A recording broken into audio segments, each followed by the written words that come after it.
Boa noite, irmãos. Vamos glorificar o nome do Senhor nessa oportunidade que o Senhor nos dá, fazendo a leitura do Salmo de número 95. Salmo de número 95. Este salmo nos conclama, nos convida a glorificar o nome de nosso Senhor. Salmo 95. Diz o seguinte a palavra do Senhor: Vinde, cantemos ao Senhor com júbilo, celebremos o rochedo da nossa salvação. Saiamos ao seu encontro com ações de graças, vitoriemo-lo com salmos, porque o Senhor é o Deus supremo e o grande Rei acima de todos os deuses. Nas suas mãos estão as profundezas da terra, e as alturas dos montes lhe pertencem. Dele é o mar, pois ele o fez, obra de suas mãos os continentes. Vinde, adoremos e prostremo-nos, ajoelhemo-nos diante do Senhor que nos criou. Ele é o nosso Deus, e nós, povo do seu pasto e ovelha de suas mãos. Hoje, se ouvirdes a sua voz, não endureçais o coração como em Meribá, como no dia de Massá, no deserto, quando vossos pais me tentaram, quando me aprovam, não obstante terem visto as minhas obras. Durante 40 anos estive desgostado com essa geração e disse: é povo de coração transviado, não conhece os meus caminhos. Por isso jurei na minha ira, não entrarão no meu descanso. Este salmo que tem duas partes bem claras, uma parte um convite ao louvor de nosso Senhor e a outra parte uma advertência para todos nós, de que nós devemos aceitar esse convite da maneira devida. Primeiro, não devemos recusar o convite, porque a adoração ao Senhor não é um convite, é uma obrigação. Segundo, devemos prestar atenção em como nós glorificamos ao nome do nosso Deus. Devemos glorificá-lo com todo o nosso coração, com toda a nossa alma, com todo o nosso entendimento. E é isso que faremos hoje, segundo a misericórdia de nosso Deus. Vamos orar? Senhor bendito, nós adoramos ao Teu nome, Pai, nesta reunião solene, neste culto ao Senhor. Este culto, ó Pai, o culto a Ti, foi instituído pelo Senhor mesmo. Por isso, Pai querido, nós nos alegramos de poder reconhecer os Teus atributos, reconhecer aquilo que Tu é, Pai querido, os Teus atributos que fazem parte de Sua essência, de Sua substância, e também reconhecer tudo aquilo que é fruto de Seus atributos, Seus decretos, Seus planos, a Sua misericórdia demonstrada, manifestada, especialmente através de nosso Senhor e Salvador Jesus Cristo. Pai, permitas que o louvemos, permitas que o glorifiquemos nessa noite, ó Deus. Aceita o nosso louvor, é o que nós te pedimos, no nome santo de Jesus Cristo, a quem seja o louvor, a honra e a glória para todos sempre. Amém.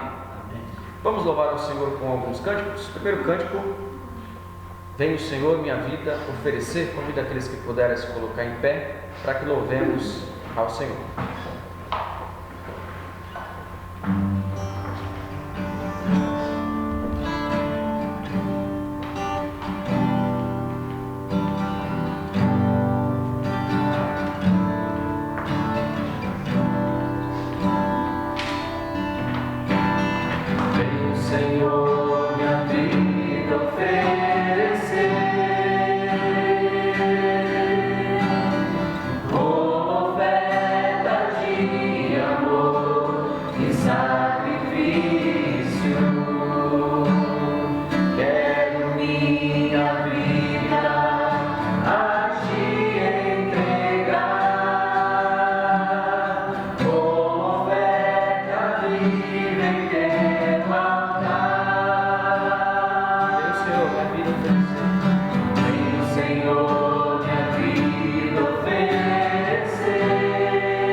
O próximo cântico também é um cântico de introdução à adoração ao Senhor. Vim para adorar-te. Nós viemos aqui para adorar o nosso Senhor, o nosso Deus. Vamos louvar?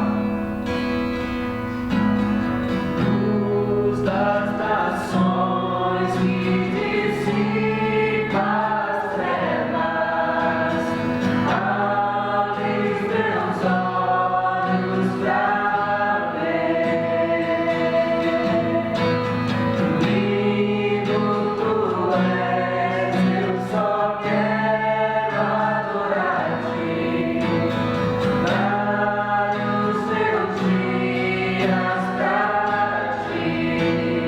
Vim para adorar-te, vim para prostrar-me, vim para dizer-te: és meu Deus, totalmente amável, totalmente digno, és maravilhoso para mim.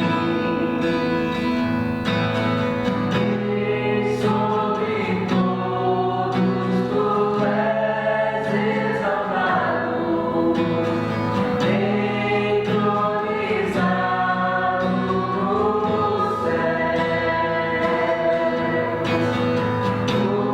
Humildemente viestes à terra, se entregou por amor, vim para adorar-te, vim para prostrar-me, vim para dizer-te: és meu Deus, totalmente amável, totalmente digno, és maravilhoso para mim. Não saberei quanto custou ter meus pecados lá na cruz. Não saberei quanto custou ter meus pecados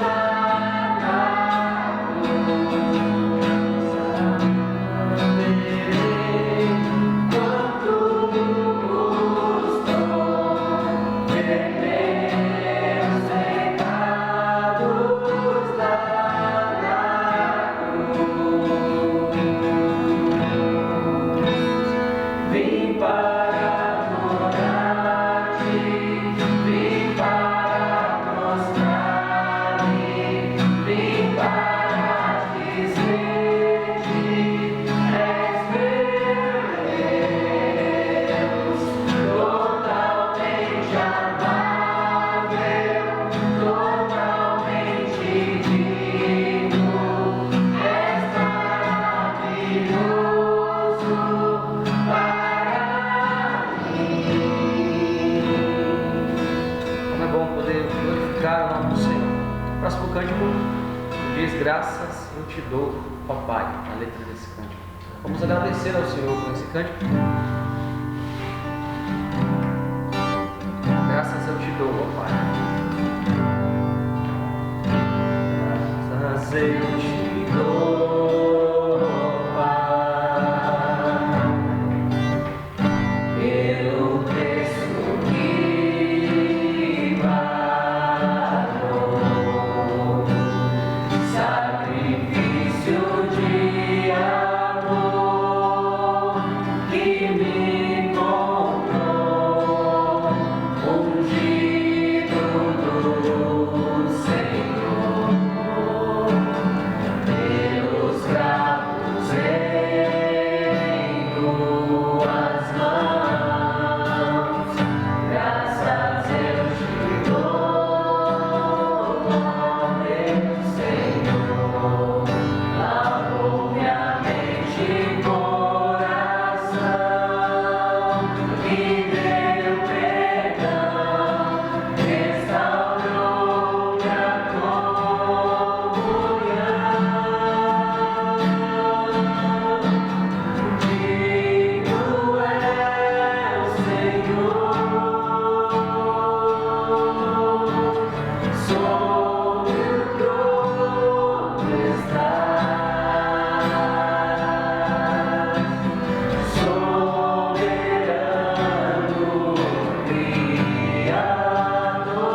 capítulo 2.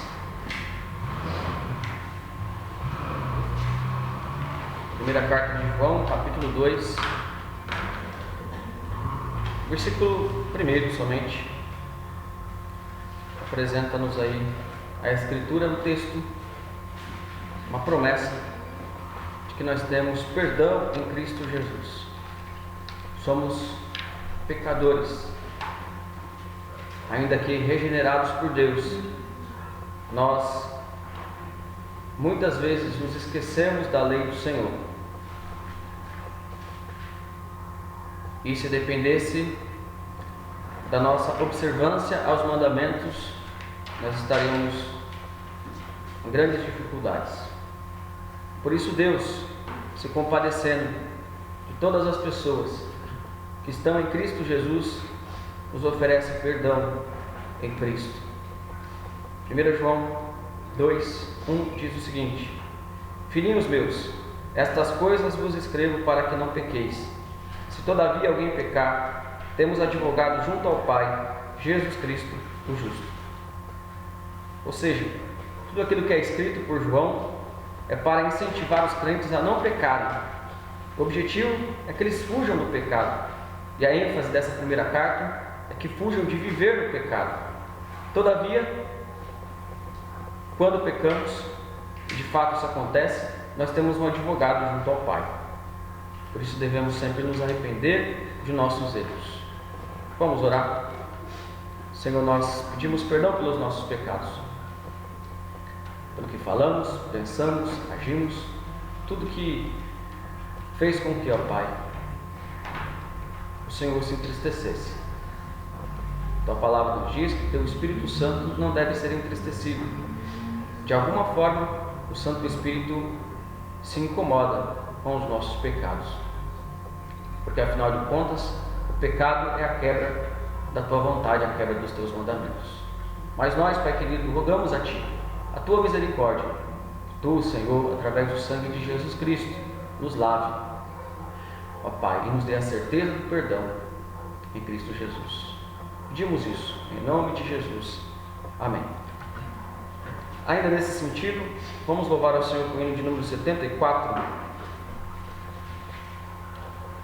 cujo título é Sinceridade. Verdadeiramente, aquele que se aproxima de Deus, pedindo perdão pelos seus pecados, deve ser uma pessoa sincera, deve ser uma pessoa que realmente apresente aí ao Senhor as suas dificuldades, sem esconder que é pecador. Vamos louvar ao Senhor, hino de número 74.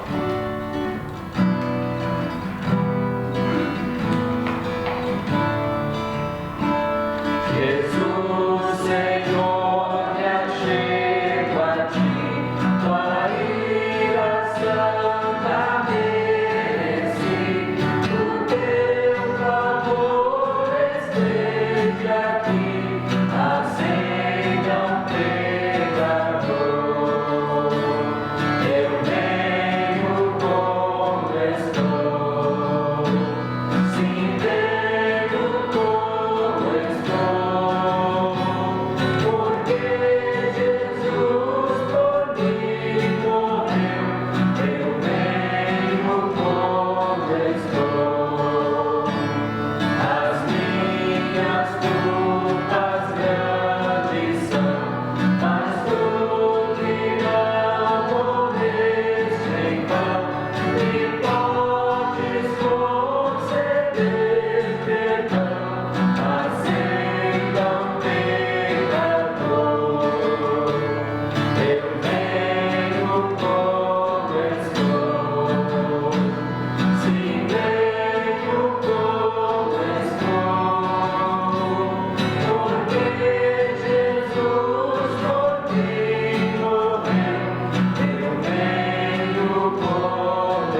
texto de hoje,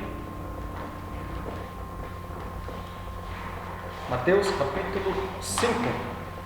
Abra sua Bíblia. Mateus capítulo 5. Texto da Escritura que nós vamos estudar nessa noite. Versículo 10 até o versículo de número 12. Mateus capítulo 5, versículo 10 até o versículo de número 12.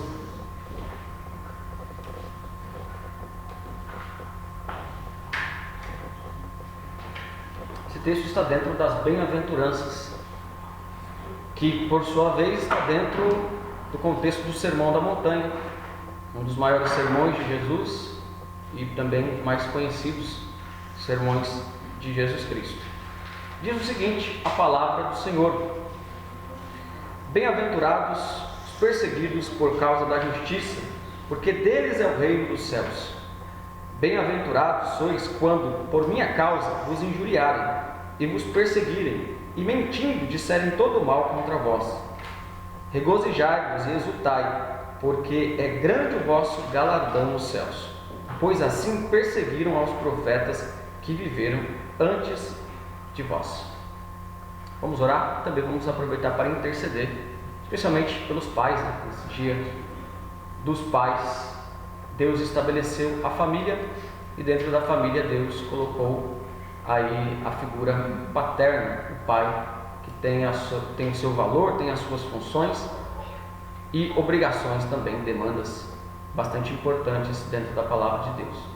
Vamos orar, interceder pelos pais aqui da congregação, e para que cada vez mais os pais possam cumprir os seus deveres em relação às Escrituras Sagradas.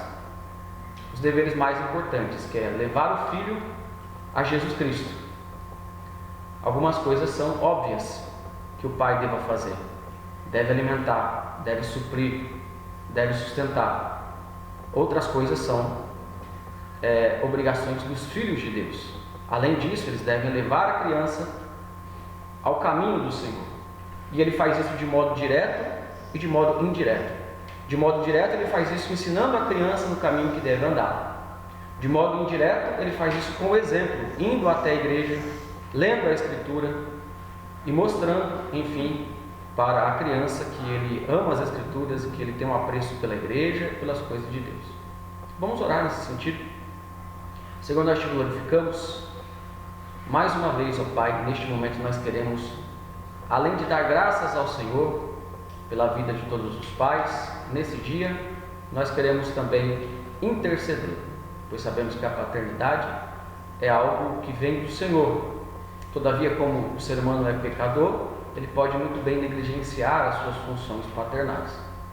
Ó Deus, nós oramos pelos pais dessa congregação, de toda a igreja aqui de Caetité, Pai querido, pedimos que o Senhor nos ajude em nossas funções, que possamos ensinar os nossos filhos, ó Deus, pelo ensino direto, mostrando o caminho, ensinando com as nossas palavras, mas também indiretamente com as nossas atitudes. Ó Deus, nos ensina a guiar estas crianças no caminho que eles devem andar e a também, Pai querido, a tratar o cônjuge, pessoa que vive conosco, Pai, da maneira devida, honrada, amando como Cristo amou a igreja. Em tudo isso, nós pedimos estas coisas ao Senhor e oramos por toda essa nação, pelos missionários, pelos enfermos, neste momento, ó Pai, e também pedimos que o Senhor ilumine o nosso entendimento para que entendamos a Tua palavra. Nós pedimos isso ao Senhor, no nome santo de Jesus Cristo. Amém.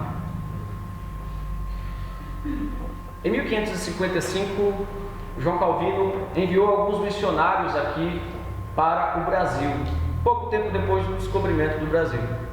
Estes missionários eram missionários franceses chamados de huguenotes. Era uma espécie de puritanismo da França, antes de existir o puritanismo na Inglaterra. Eles eram calvinistas, de uma linhagem reformada.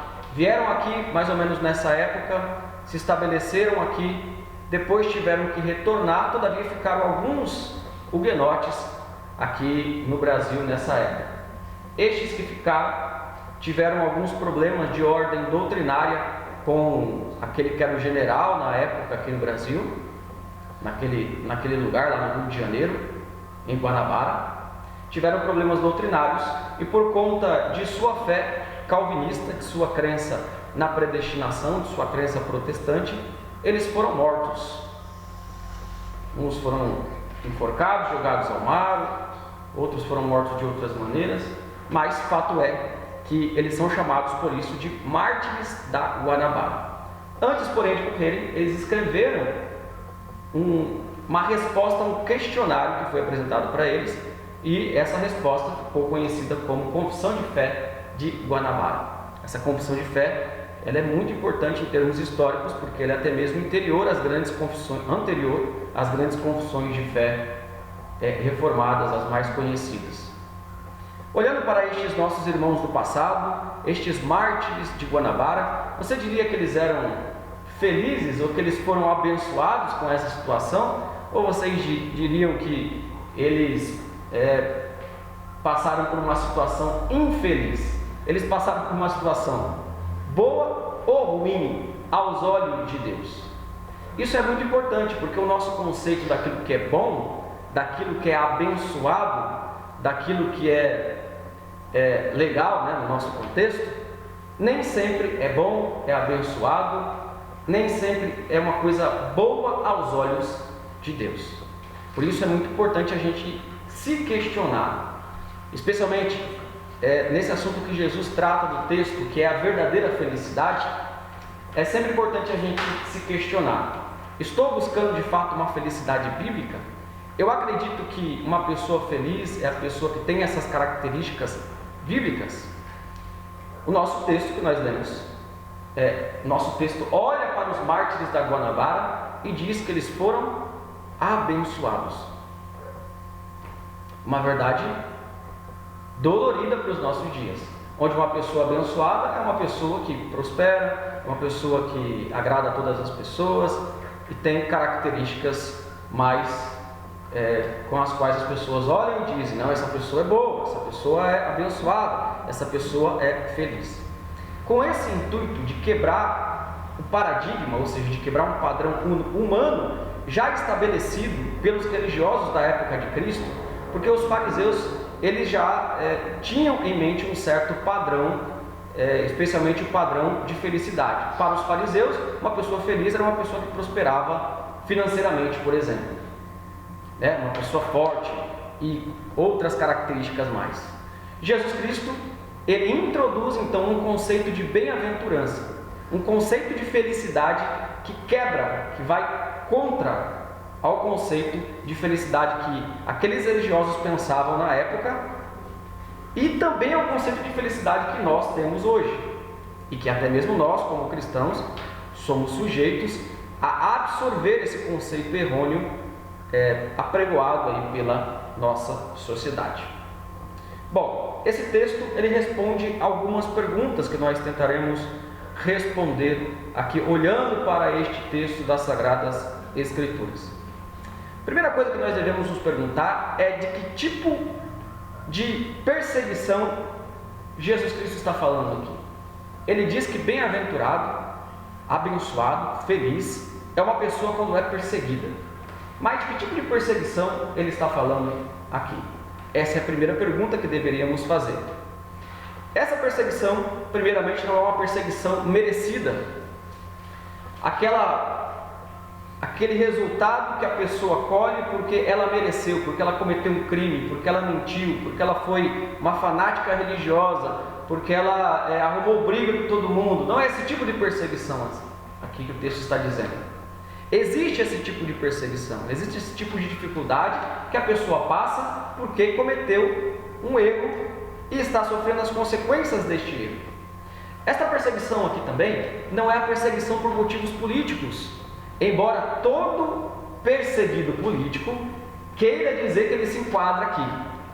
Qualquer perseguido político, seja de qual ideologia ele for, quando ele é perseguido, ele diz: olha, estou sendo perseguido, e bem-aventurado é aquele que é perseguido por conta da justiça. Seja ele de uma ideologia mais para a esquerda ou mais para a direita, eles sempre querem se parecer com Cristo, mas nunca se parecem, né? Esse texto então não está falando desse tipo de perseguição. Esse texto está falando de uma perseguição em que a pessoa não teve culpa. A pessoa é perseguida por causa da justiça de Deus. Na primeira carta de Pedro, Pedro vai trabalhar um pouco com essa questão e pregando para aqueles crentes da época que eram perseguidos, ele disse: olha, é bom que vocês sejam perseguidos sem cometer nada de errado, mas seria ruim se vocês fossem perseguidos por cometer algo de errado. Isso está registrado em 1 Pedro, no capítulo 4, versículo 15.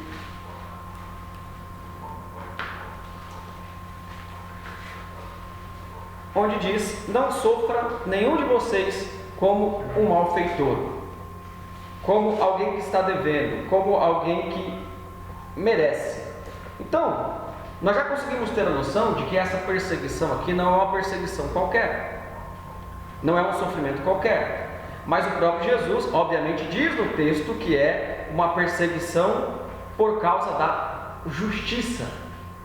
A ideia então aqui é de uma pessoa que é perseguida por causa do seu zelo de querer agradar a Deus, por causa de sua vida justa. Veja, o texto também não está falando de uma pessoa honesta diante da sociedade, porque nem sempre as pessoas que são honestas diante da sociedade estão fazendo isso para agradar a Deus acima de todas as coisas. A maioria faz isso porque agrada a si mesmo. Isso é uma coisa boa, né? A gente se sentir honesto. Também porque dá certo, porque qualquer pessoa comum da sociedade consegue observar que se você for honesto, as coisas vão correr melhor, né? Em termos assim, naturais. O criminoso, ele vai sofrer a punição, né? Aquele que não é criminoso, a tendência é que ele prospere. Mas esse texto não está falando desse tipo de honestidade. Está falando sim de uma honestidade, de uma justiça, de alguém que busca a glória de Deus. Aquele que busca a glória de Deus. A Bíblia deixa claro em vários lugares da Escritura Sagrada que se alguém quiser servir a Cristo, vai acontecer de ela padecer perseguições. Isto é uma regra, podemos dizer assim. Uma hora ou outra, independente do tipo de perseguição, se a pessoa quer servir a Cristo, ela padecerá perseguições. Nós vemos isso em alguns textos da Escritura Sagrada. Por exemplo, em João, capítulo 15, versículo 18, Jesus diz o seguinte: se o mundo vos odeia, sabei que primeiro do que a vós outros me odiou a mim. Se vós fosseis do mundo, o mundo amaria o que era seu. Como todavia não sois do mundo, pelo contrário dele vos escolhi, e por isso o mundo vos odeia. Lembrai-vos da palavra que eu vos disse: não é o servo maior do que o seu senhor. Se perseguiram a mim, também perseguirão a vós outros. Se guardaram a minha palavra, também guardarão a vossa. Então Jesus está dizendo, usando ele como comparação: se me perseguiram, vão perseguir a vocês também. Perseguidos por causa da justiça. Outro texto interessante para a nossa meditação, 2 Timóteo 3, versículo 12, que diz o seguinte: ora, todos quantos querem viver piedosamente em Cristo Jesus serão perseguidos. O apóstolo Paulo estava falando por experiência própria, porque em sua vida toda, depois de sua conversão, ele quis viver para a glória de Deus, e ele só encontrou perseguição pelo caminho, tristezas, abandono. Nós vemos um resuminho disso na segunda carta de Paulo aos Coríntios, no capítulo 11 e capítulo 12. E o mesmo apóstolo Paulo nos diz em Filipenses que esta situação, esse contexto de ser perseguido por conta da justiça, é um dom de Deus. Por isso o apóstolo Paulo diz em Filipenses 1:29 para aqueles crentes: vos foi concedido em relação a Cristo não somente o crer em Cristo, mas também padecer por Cristo. Ele coloca no mesmo nível de dádiva o crer e o sofrer. O crer em Cristo e o sofrer por causa de Cristo. Por isso, irmãos, é óbvio que nós não devemos buscar ser perseguidos, né? O apóstolo Paulo diz para que a gente ore, para que a gente tenha paz diante da sociedade. Nenhum cristão genuíno vai buscar a perseguição. O cristão vai buscar a paz. Mas esses textos nos dizem que na busca da paz, na busca de fazer a vontade de Deus, os crentes vão ser perseguidos. É uma coisa natural. E a igreja e os crentes são perseguidos, às vezes, por motivos claros e às vezes por motivos não tão claros. Há muitos que perseguem a igreja pensando em estar fazendo alguma coisa boa para a sociedade. Há outros que perseguem conscientes. Não, temos que derrubar a igreja. Outros não.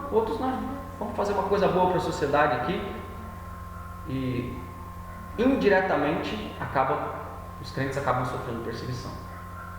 No contexto da igreja primitiva, em algumas localidades, acontecia muito de alguns tipos de funções estarem ligadas a alguns tipos de deuses específicos dessas funções.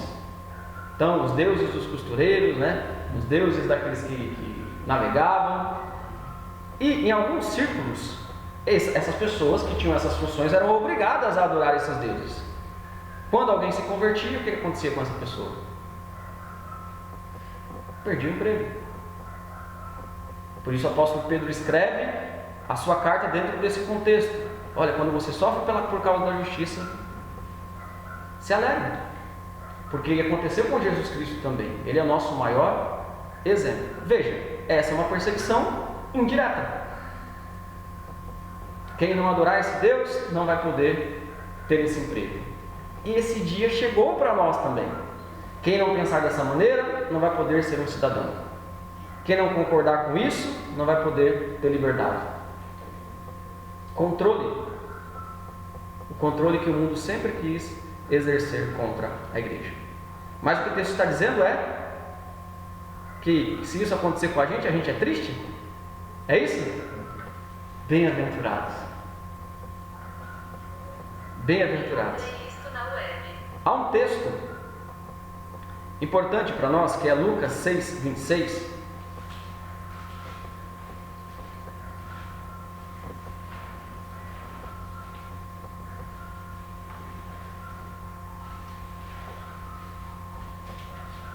Lucas 6, 26, que eu gostaria que você lesse juntamente comigo.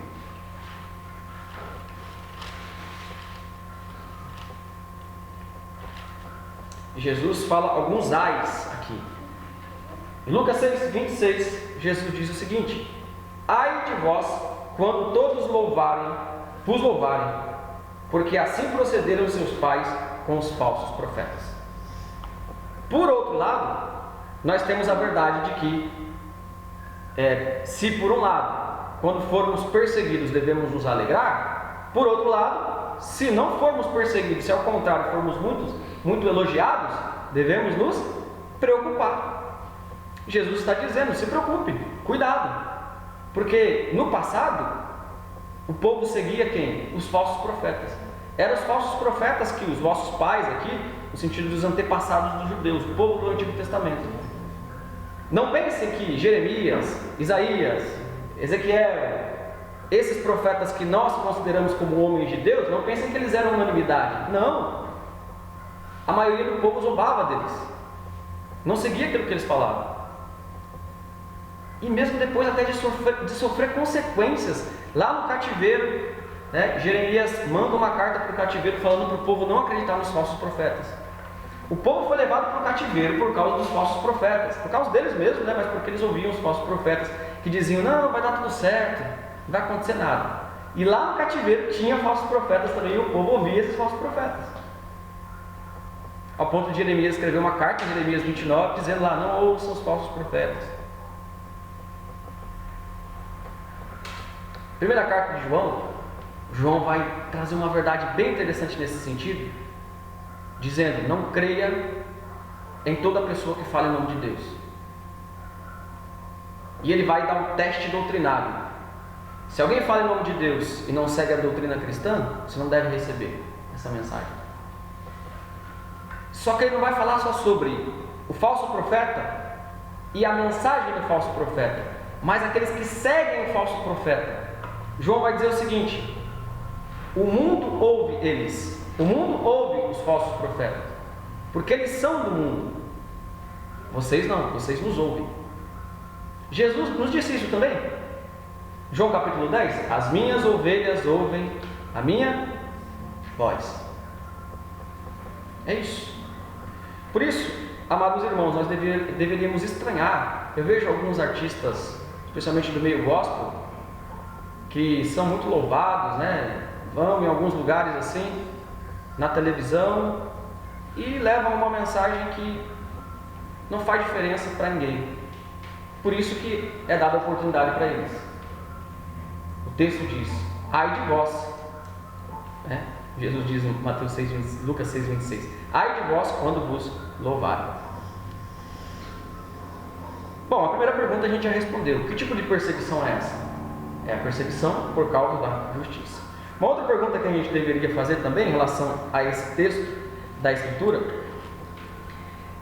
é: o que é uma pessoa, qual é o estado de uma pessoa que passa por essa situação? Aí é a pergunta mais fácil, né? O que essa pessoa é considerada por Deus? Uma pessoa que é perseguida por causa da justiça. O texto aí está claro, né? Ela é bem-aventurada, que é uma palavra bastante interessante, que significa feliz, abençoado, favorecido por Deus. Uma alegria, uma satisfação que vem de dentro para fora. E principalmente um estado presente, não um estado que a gente ainda vai usufruir no futuro, mas já é um estado, a bem-aventurança já é um estado presente, já é bem-aventurado, já é feliz, já é abençoado aquele que é perseguido por causa da justiça. Veja, irmãos, a humanidade busca felicidade a todo momento. Uma das doutrinas principais das pessoas hoje é: busque ser feliz. Até eu falei outro dia no estudo aqui, né? A frase, né? Faça aquilo que te faz feliz. E Hitler fez, né? A felicidade buscada a todo custo, sem os critérios das Sagradas Escrituras. Claro que por outro lado a gente não tem que buscar a tristeza, né? Mas a gente não pode se iludir, porque o pecado nos promete essa felicidade, nos promete essa satisfação. Isso aconteceu com os nossos primeiros pais. Começou com Eva, a serpente falando com ela e prometendo algo para ela. Veja que foi uma promessa, né? Ó, se você fizer isso, você vai estar bem. Esquenta a cabeça, você vai estar bem. O mundo promete essa felicidade, mas só pode ter aqueles que são bem-aventurados em Cristo Jesus. E uma última pergunta que nós deveríamos fazer a esse texto é: o que deve fazer uma pessoa, qual a reação de uma pessoa nessa situação? Se a pessoa é perseguida por causa da justiça, óbvio que ela é abençoada diante de Deus, mas o texto vai nos dizer o que essa pessoa tem que fazer, como ela deve reagir. O texto não diz então que a pessoa tem que reagir com ressentimento, com rancor, ficar deprimida por conta disso. Veja, olhe para o passado, para os profetas, para os apóstolos. Apesar de que, se a gente olhar para Jeremias, às vezes dá a impressão que ele estava meio deprimido ali, né? Tem alguns textos da carta de Jeremias que ele, em um deles, por exemplo, ele amaldiçoou o próprio dia que ele nasceu. Senhor, o que eu nasci? Estou falando aqui, pregando aqui, ninguém ouve. Jeremias. Todavia, nós observamos nesses homens de Deus uma coragem, uma força, que fez com que eles passassem por situações tão difíceis bem. Veja o exemplo do apóstolo Paulo. Alguém abandonado na cadeia em Roma, e ele podia dizer: poxa, estou aqui, vou ficar aqui lamentando, né? Não, ele aproveitou para escrever mais cartas. E uma de suas cartas aos Filipenses, que é chamada de Carta da Alegria, olha só, ele escreve a carta da prisão e ele escreve a carta da alegria. E não é uma carta pedindo alguma coisa para que ele ficasse alegre. Não, é uma carta dizendo para as pessoas: alegrem-se. Alegrem-se em Cristo Jesus. É nessa carta, no capítulo 4, que ele diz que aprendeu a passar por toda a situação, tanto ter fartura como não ter nada. Posso todas as coisas naquele que me fortalece. É nesse contexto que ele diz isso. Mas o que deveríamos fazer? O que o texto diz que deveríamos fazer numa circunstância como essa? Então, a primeira coisa interessante aqui é que deveríamos nos alegrar. Veja, irmãos, que o texto ele usa aqui algumas expressões, alguns verbos, reforçando essa alegria. Regozijai-vos e exultai. Quando isso acontecer, regozijai-vos e exultai. Estas palavras aqui já são palavras muito enfáticas que dão a ideia de alegria extrema. Só que veja, Jesus usa essas duas juntas, dois verbos juntos: regozije-se e se alegre. Como nós acreditamos que a Bíblia é inspirada, nenhuma palavra está aqui à toa. Isso é Jesus querendo nos ensinar de que nós devemos realmente nos alegrar por causa das perseguições. Mas será que alguém consegue se alegrar num contexto desse?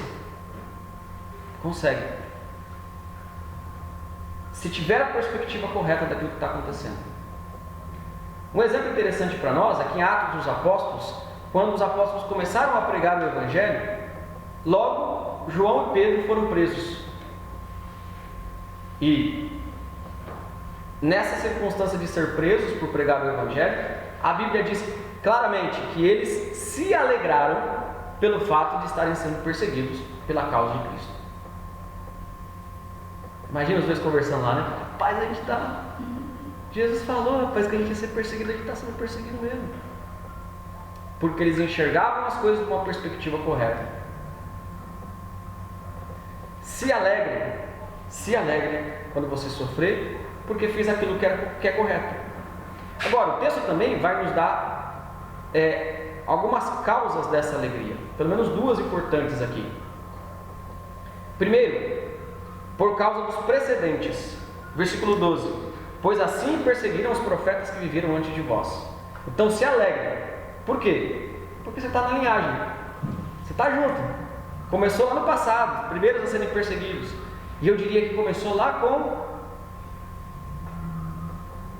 Abel, que foi o primeiro a ser morto por conta de sua fé. Começou lá com Abel e foi vindo, e o mundo perseguindo, e os servos de Deus permanecendo fiéis a Deus. Então Jesus está dizendo: se alegre, você está no caminho certo. Olha para o passado, olha o que aconteceu com os profetas de Deus. Você está no caminho certo, então se alegre.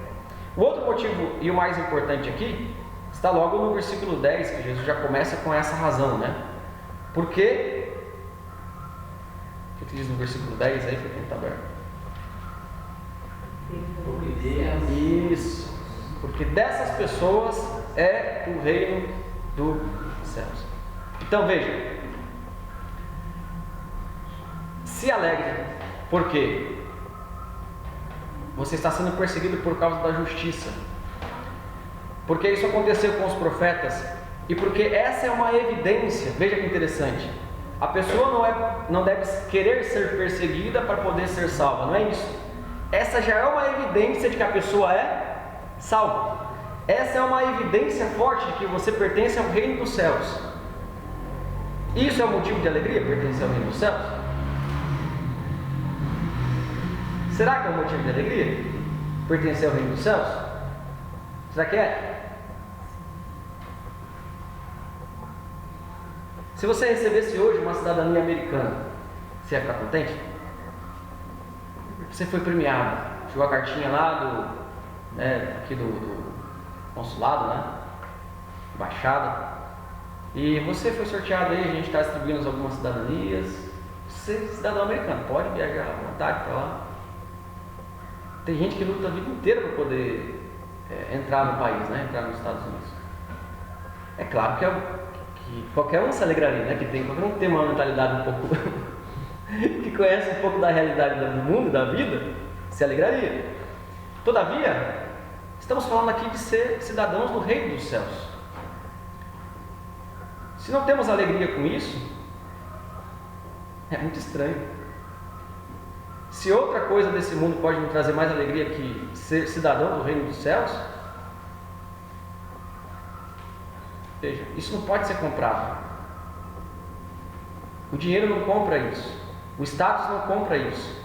Não é porque a pessoa nasceu no berço, esplêndido aí. Não. Isso é uma dádiva de Deus. E por isso é o maior motivo de nossa alegria. Devemos nos alegrar por pertencer ao reino dos céus. Por isso, irmãos, que maravilha esse texto da Escritura. A última bem-aventurança. Por que essa bem-aventurança aqui está no último lugar, hein? Alguns estudiosos pensaram sobre isso. Se perguntaram. Por que eles se perguntaram? Porque, repito, nós acreditamos que a Bíblia é inspirada, que nada é em vão. Por que não está no primeiro? Por que não está no meio? Por que é a última bem-aventurança? Porque ela é resultado de todas as outras. Porque quem é humilde e depende de Deus é bem-aventurado. Porque quem chora pelos seus pecados é bem-aventurado. Porque quem é pacificador é bem-aventurado. Ou seja, quem vive o Evangelho é bem-aventurado. E a consequência é o quê? A última bem-aventurança. Você vai ser perseguido por causa disso. E além de tudo isso, quais lições nós deveríamos trazer para o nosso coração? Quero destacar 3 rapidamente. Primeiro, examine os seus padrões de felicidade. O que realmente te deixaria feliz? Pode ser que você esteja vivendo e tendo um conceito de felicidade que não é o conceito do nosso Senhor. E os outros conceitos também. Estávamos falando na escola dominical hoje de manhã, estudos sobre o conceito de amor, que é o conceito mais deturpado da Escritura. A gente só sabe o que é amor se a Bíblia nos disser o que é esse amor. Isso é óbvio. Mas as pessoas dizem, não, Deus é amor, então deveria ser assim. Calma, Deus é amor, mas esse amor é definido pelo próprio Deus. Então deixa Ele dizer o que é esse amor. Aí Deus vai dizer, quem me ama guarda os meus mandamentos. Entenderam? Então, a primeira coisa que nós deveríamos fazer é examinar os nossos padrões de felicidade. Deveríamos também examinar se não estamos vivendo só para agradar as pessoas, só com o intuito de que as coisas deem certo para nós. Claro que a gente quer que tudo dê certo, mas se a gente viver com isso controlando a nossa vida, a gente não vai viver o Evangelho. O Evangelho verdadeiro, irmãos, ele desagrada muitas pessoas. Paulo diz que o homem natural não consegue entender as coisas de Deus. Ele não consegue entender o Evangelho. O homem comum, a pessoa comum por si só, não consegue entender. E por último, quando você passar por uma situação dessa, deixe o contexto aqui do texto. Se a igreja vier a sofrer mais retaliações, o que nós devemos fazer então? Qual a nossa reação? Se alegrar. Se alegrar porque os profetas foram perseguidos e porque a nós pertence o reino dos céus. Amém? Vamos louvar o Senhor com um cântico? Convido aqueles que puderem se colocar em pé.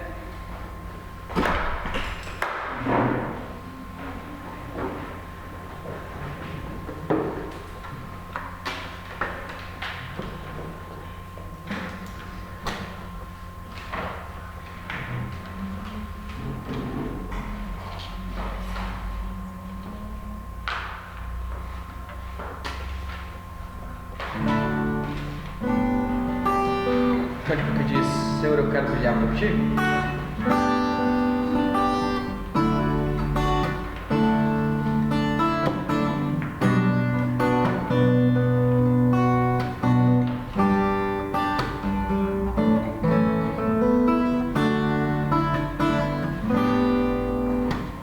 Às vezes parece que ser um cristão não é fácil em meio à escuridão.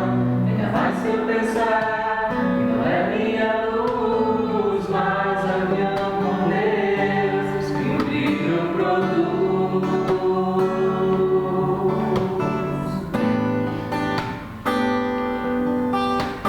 Às vezes parece difícil entender que o cristão é exemplo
brilhar onde quer que for.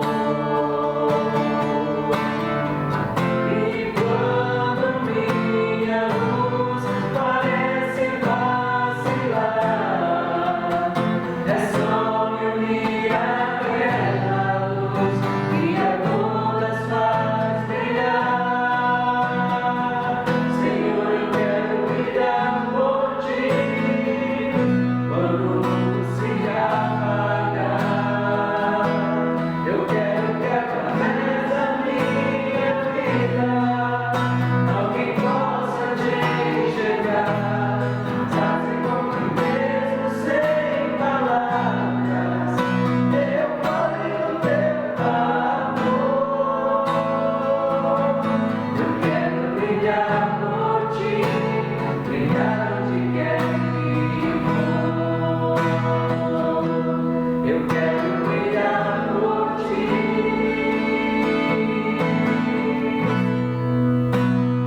brilhar onde quer que for.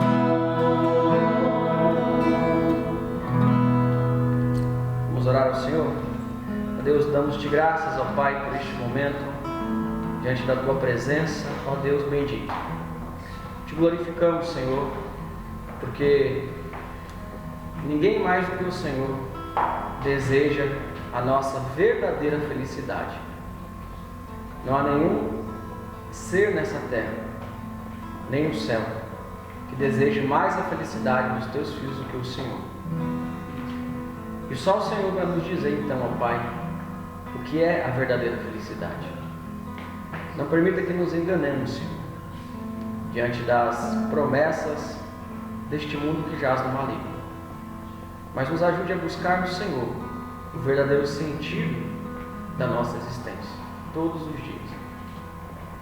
Ó bendito Salvador, abençoa cada um dos teus filhos que está aqui cooperando com essa gravação, este culto ao Senhor. Cada um dos teus filhos, ó Deus, que não pôde estar conosco, mas que está no seu lado. Em tudo nós louvamos ao teu nome e pedimos a tua proteção sobre o teu povo, agora e para todo sempre. Encerramos, ó Pai, este culto com a oração que Jesus Cristo nos ensinou, dizendo: Pai nosso que estais nos céus, santificado seja o teu nome. Venha o teu reino, seja feita a tua vontade, assim na terra como nos céus. O pão nosso de cada dia nos dai hoje.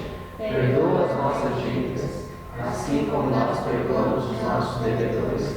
Não nos deixes cair em tentação, mas livra-nos do mal, pois teu é o reino, o poder e a glória para sempre. Amém. Que a graça de nosso Senhor Jesus Cristo, a comunhão, Deus Pai e as consolações do Espírito Santo estejam sobre todo o povo de Deus, agora e para todo sempre. Amém.